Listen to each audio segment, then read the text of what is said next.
उल्हासनगरमध्ये निवडणुकींचं बिगुल वाजताच काँग्रेसकडून जाहीरनामा प्रसिद्ध. जाहीरनाम्यामध्ये 500 फूट आणि त्यापेक्षा कमी असलेल्या घरांना करमाफी, सुरळीत पाणीपुरवठा अशा अनेक सुविधांचा उल्लेख. 51% जास्त मतं घेऊन विजयी होऊन सर्व 29 महानगरपालिकेवर महायुतीचा झेंडा फडकवू मंत्री चंद्रशेखर बावनकुळे यांचं वक्तव्य. त्रिभाषा धोरणासाठी नेमलेल्या नरेंद्र जाधव समितीला मुदतवाढ, प्रचारात वाद टाळण्याचा सरकारचा प्रयत्न. समितीला 4 जानेवारीपर्यंत अहवाल सादर करण्याची मुदत. छत्रपती संभाजीनगरमध्ये शिवसेनेकडून भाजपला युतीचा प्रस्ताव. पालकमंत्री संजय शिरसाट यांचा युतीसाठी पुढाकार, सूत्रांची माहिती.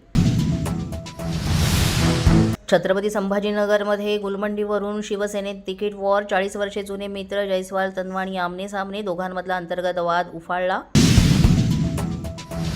गणेश नाईकांवर 6 महापालिका निवडणुकांची जबाबदारी. मीरा भाईंदर उल्हासनगर, भिवंडी, निजामपूर, ठाणे, कल्याण, डोंबिवली आणि नवी मुंबई पालिकांची जबाबदारी गणेश नाईकांवर आली आहे सोपवण्यात. सातबारावर गेल्या 30 वर्षातील व्यवहारांची संपूर्ण माहिती उपलब्ध व्हावी. राज्याचे मुख्य सचिव राजेश अग्रवाल यांच्या सूचना. महसूल यंत्रणेचा पारदर्शक आणि अद्ययावत रेकॉर्ड ठेवण्यावर भर.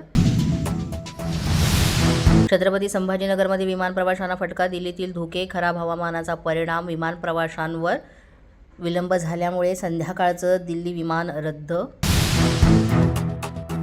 मराठी अभ्यास केंद्रांच्या वतीनं 18 डिसेंबरला मुंबईत मोर्चाचं आयोजन. मुंबईतील मराठी शाळा आणि त्यांच्या ठरवून पाडल्या जाणाऱ्या इमारतींबाबत जनजागृतीसाठी मोर्चे बांधणी. वर्ध्यातील सिंगल फेज विजेच्या मागणीसाठी शेतकरी आक्रमक. वीज द्याल अन्यथा आंदोलनाचा मनसेचा महावितरणला इशारा. सिंगल फेज वीज नसल्यानं शेतकाम आणि सुरक्षिततेचा प्रश्न गंभीर. पोलीस माझा न्यूजच्या बातमीपत्रात आज इतकंच. तुम्हाला आमचं बातमीपत्र कसं वाटतंय याबाबत अवश्य अभिप्राय कळवा. यासाठी पोलीस माझा न्यूजचं YouTube चॅनल सबस्क्राईब करा. तसंच आमचं फेसबुक, इंस्टाग्राम आणि ट्विटर अकाउंट फॉलो करा. अधिक माहितीसाठी आमच्या www.policemazhanews.com या वेबसाईटला भेट द्या. आमचे अधिकृत प्रतिनिधी व्हायचं असेल तर स्क्रीनवर दिलेल्या क्रमांकांवर आजच संपर्क साधा. आजच्या बातमीपत्रात इतकंच. पुन्हा भेटूया पुढील बातमीपत्रात. तोपर्यंत पाहत रहा पोलीस माझा न्यूज.